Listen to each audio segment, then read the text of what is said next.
Frog and Toad Together by Arnold Lobel. Illustrated by Arnold Lobel. The garden. Frog was in his garden. Toad came walking by. "What a fine garden you have, Frog," he said. "Yes," said Frog. "It is very nice, but it was hard work." "I wish I had a garden," said Toad.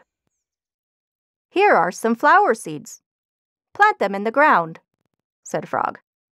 "And soon you will have a garden." "How soon?" asked Toad. "Quite soon," said Frog. Toad ran home. He planted the flower seeds. "Now, seeds," said Toad, "start growing." Toad walked up and down a few times. The seeds did not start to grow. Toad put his head close to the ground and said loudly, "Now, seeds, start growing." Toad looked at the ground again. The seeds did not start to grow. Toad put his head very close to the ground and shouted, "Now, seeds, start growing!" Frog came running up the path. "What is all this noise?" he asked. "My seeds will not grow," said Toad. "You are shouting too much," said Frog. "These poor seeds are afraid to grow." "My seeds are afraid to grow?" asked Toad. "Of course," said Frog. "Leave them alone for a few days. Let the sun shine on them. Let the rain fall on them. Soon, your seeds will start to grow." That night, Toad looked out of his window. "Drat," said Toad. "My seeds have not started to grow. They must be afraid of the dark." Toad went out to his garden with some candles. "I will read the seeds a story," said Toad. "Then they will not be afraid." Toad read a long story to his seeds.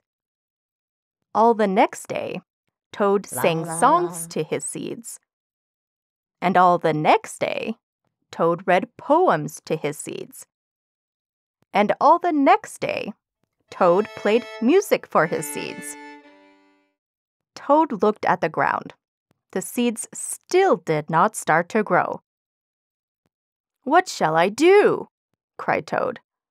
"These must be the most frightened seeds in the whole world." Then Toad felt very tired, and he fell asleep. "Toad! Toad, wake up!" said Frog. "Look at your garden." Toad looked at his garden. Little green plants were coming up out of the ground. "At last!" shouted Toad. "My seeds have stopped being afraid to grow." "And now you will have a nice garden too," said Frog. "Yes," said Toad. "But you are right, Frog. It was very hard work." Cookies. Toad baked some cookies. "These cookies smell very good," said Toad. He ate one.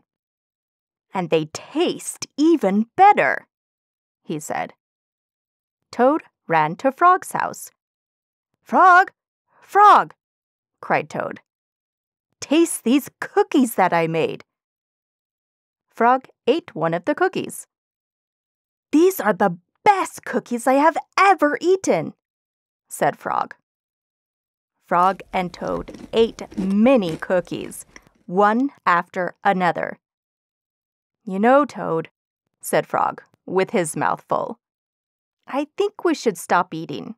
We will soon be sick." "You are right," said Toad. "Let us eat one last cookie, and then we will stop."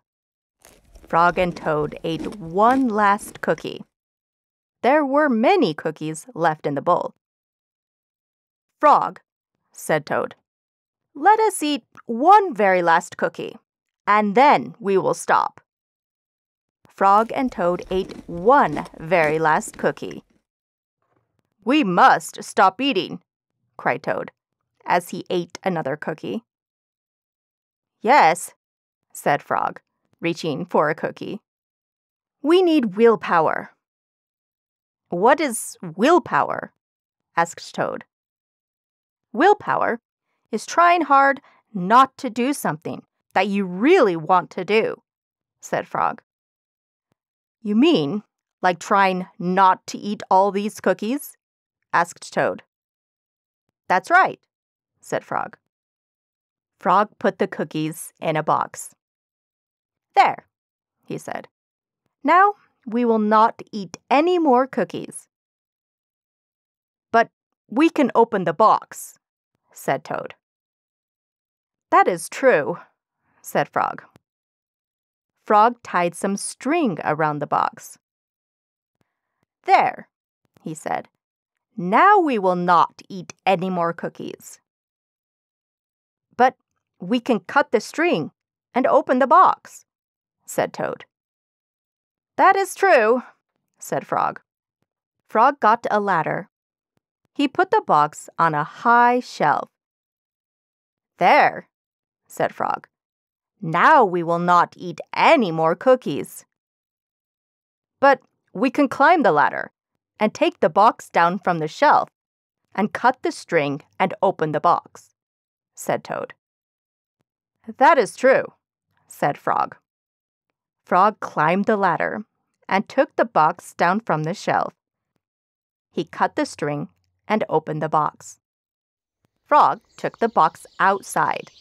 He shouted in a loud voice, "Hey, birds! Here are cookies!" Birds came from everywhere. They picked up all the cookies in their beaks and flew away. "Now we have no more cookies to eat," said Toad sadly. "Not even one." "Yes," said Frog, "but we have lots and lots of willpower." "You may keep it all, Frog," said Toad. "I am going home now to bake a cake." Dragons and Giants. Frog and Toad were reading a book together. "The people in this book are brave," said Toad. "They fight dragons and giants, and they are never afraid." "I wonder if we are brave," said Frog. Frog and Toad looked into the mirror. "We look brave," said Frog. "Yes, but are we?" asked Toad. Frog and Toad went outside. "We can try to climb this mountain," said Frog. "That should tell us if we are brave." Frog went leaping over the rocks, and Toad came puffing up behind him. They came to a dark cave.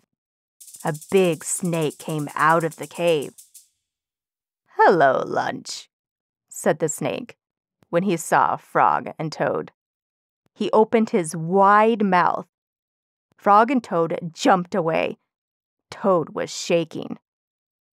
"I am not afraid," he cried. They climbed higher, and they heard a loud noise.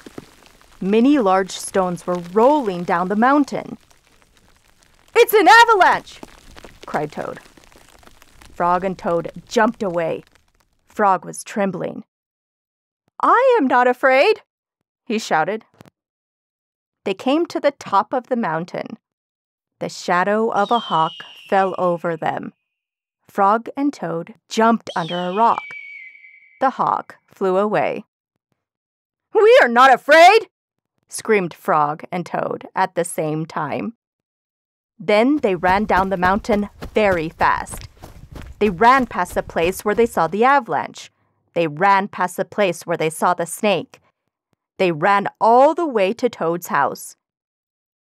"Frog, I am glad to have a brave friend like you," said Toad. He jumped into the bed and pulled the covers over his head. "And I am happy to know a brave person like you, Toad," said Frog. He jumped into the wardrobe and shut the door. Toad stayed in the bed, and Frog stayed in the wardrobe. They stayed there for a long time, just feeling very brave together.